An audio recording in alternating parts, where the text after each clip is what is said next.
2030 세대들이 적극적으로 시장에 참여를 하면서 계약금 10%라도 넣고 잡아두자. 대출도 나오고 채권탕수도 없어되고 네. 가점도 없어되는 좋은 것 같아요. 네. 오늘은 요즘에 핫한 아파텔에 대한 이야기를 나눠볼까 해요. 먼저 아파텔이 뭔가요?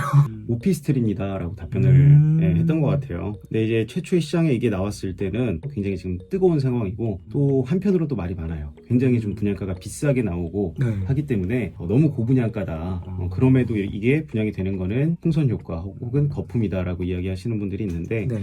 오피스텔로 인식을 하시고 접근을 하셨으면 좋겠고, 법상으로는 오피스텔이죠. 오피스텔인데 예전에는 이것에 대한 인식이 좋지 않았어요. 아파트가 굉장히 치고 나갈 때도 이 오피스텔은 주춤한 경우가 굉장히 많았고요. 여러 가지 단점들이 있었죠. 뭐 재건축이 불가능하고 관리비가 많이 나오고 전용 면적이 작기 때문에 실제 내 사용 면적은 좀 적은 뭐 이런 여러 가지 불편한 사항이 있었는데, 다만 이 오피스텔이 굉장히 진화하고 있다. 지금은 이제 거의 아파트와 설계가 굉장히 흡사해요. 최근에 이제 나오는 아파트들을 보면은 이 오피스텔 타입과 아파트가 같이 건설됐어도 네. 초기에는 사실 아파트가 위주였어요. 그리고 오피스텔이 좀 끼어 들어가는 그런 타입의 물건들이 좀 많았다면, 최근에는 오히려 이 오피스텔이 메인입니다. 그리고 아파트가 외곽으로 이렇게 약간 배치가 밀려있는 모습들을 볼 수 있는데, 이 오피스텔의 진화가 굉장히 혁신적으로 빠르게 진행이 됐다. 그만한 또 원인이 있기 때문에 제가 그냥 좋다라고 생각하는 아파트 혹은 오피스텔은 그냥 단순히 오피스텔이 아니에요. 완벽하게 주요한 입지에 그만한 아파트를 대체할 수 있는 평형을 가지고 또 단지와 커뮤니티를 가지고 들어오는 것들. 지금도 뭐 원룸이나 1.5룸 이런 거는 수익성으로는 괜찮지만 차익형으로는 황금성이 굉장히 떨어진다라고 항상 좀 말씀을 드립니다. 그래서 이 아파텔 개념과 원룸형, 1.5룸형은 좀 분리를 하셨으면 좋겠고요.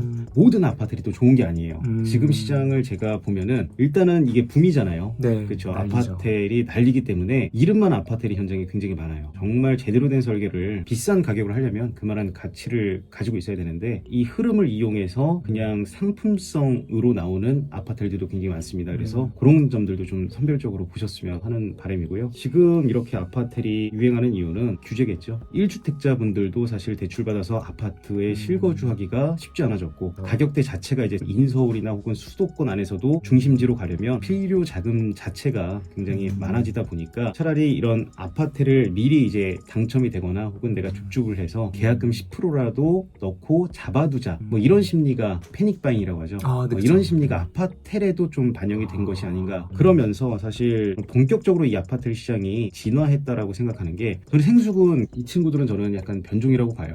변종, 돌연변이. 그렇죠.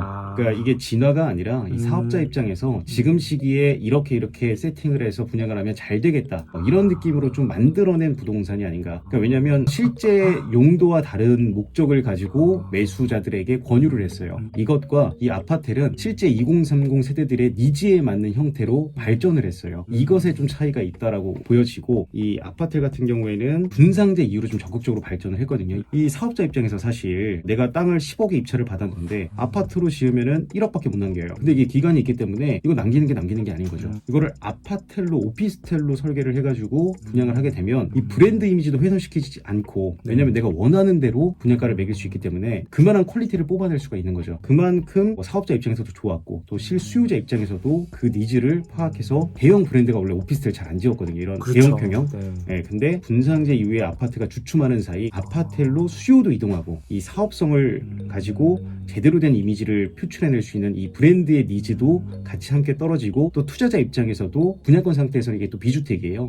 그런 부분이 있기 때문에 이런 것들을 노린 이제 어떤 투자자들의 니즈에도 맞아 떨어지면서 모든 니즈가 일치화돼서 급격하게 발전한 시장이 아닌가. 규제로 인해서 공급자와 수요자의 우회로가 이렇게 돌고 돌아서 만나가지고 이 아파텔이 급성장을 했다고. 그러면 아까 그 생수기라던가 이런 것도 좀 돌연변이라고 하셨는데, 아파텔은 잘 자라난 거라고 보면 될까요? 그쵸. 근데 그렇게 생각하는 사람들도 있어요. 결국엔 오피스텔 아니냐. 결국엔 오피스텔이라서 이 아파트가 이제 주춤하면 당연히 여기 이 아파텔들 혹은 오피스텔들도 주춤할 것이다. 그리고 아파트 공급이 충분해지면 이제 다시금 이 오피스텔들은 좀 하락을 면치 못할 것이다라고 해석하시는 분들도 있는데 저도 여기에 일부분 동감을 합니다. 그냥 이름만 아파텔로 나오는 것들 그런 것들은 그럴 수 있고 다만 이제 지금 토지개발 사업들로 진행되는 입지들 중에서 이 사업성을 무시하지 못하잖아요. 네. 그렇기 때문에 주요한 입지들 정말 그 지역에서 핵심되는 입지들 안에서 지어지는 건물들을 보면 정말 핵심적인 입지들은 아파트들이 차지하는 비율이 높아요.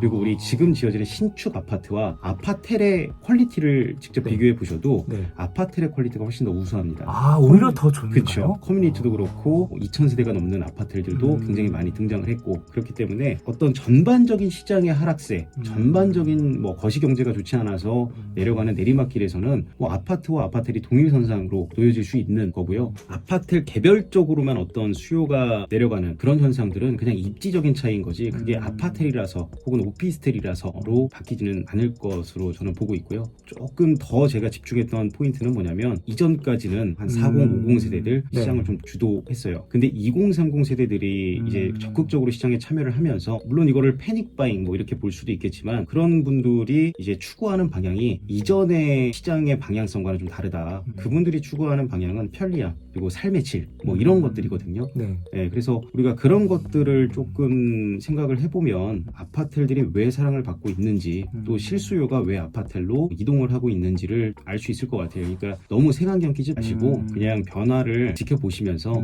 이것에 대한 원인과 또 뭐 이런 것들을 분석해 나가다 보면은 유동성에 의해 떠오른 부동산과 실수요가 실제로 이제 들어가는 부동산은 좀 구분할 수 있다라고 생각이 좀 듭니다. 예. 불인이 분들을 위해 궁금한 사항을 좀 여쭤볼게요. 아파텔도 청약 통장이 있어야 되나요? 아니요. 없어도 되나요? 네, 아파텔은 좋네요. 네, 청약 통장이 필요하지 않고요. 그럼 가점도 없어도 되는 거고요? 그렇죠. 가점도 없어도 되고 운에 랜덤 게임이구나. 일반 아파트가 당첨되면 계약금 10%만 있으면 된다 이런 얘기가 있잖아요. 네. 아파트도 동일하다고 보면 될까요? 그렇죠. 오히려 이제 대출이 주택으로 빠져서 일반 분양하게 되면 9억 이상에선 중도금이 안 나오고 이런 제한 사항이 있잖아요. 네. 아파트 같은 경우에는 대부분 대출이 나옵니다. 그리고 뭐 일반 임대 사업자를 미리 내셔가지고 중도금 대출을 이제 받게 되면은 조금 더 이제 더 원활하게 나오고요. 아예 뭐 신용불량자나 6등급 이하로 떨어진다. 네. 뭐 이런신 분들이 아니면은 대학생 분들도 소득이 없어도 뭐 신용카드 사용 내역이라든가 이런 것들이 있으면 이 시행사가 보증을 서기 때문에 쉽게 나왔습니다. 네. 대출도 나오고 청약통장도 없어되고 네. 가점도 없어되는 이런 네. 아파텔은 좋은 것 같아요. 네. 혹시 아파텔을 막 투자를 해서 실제로 뭐 차익을 거두거나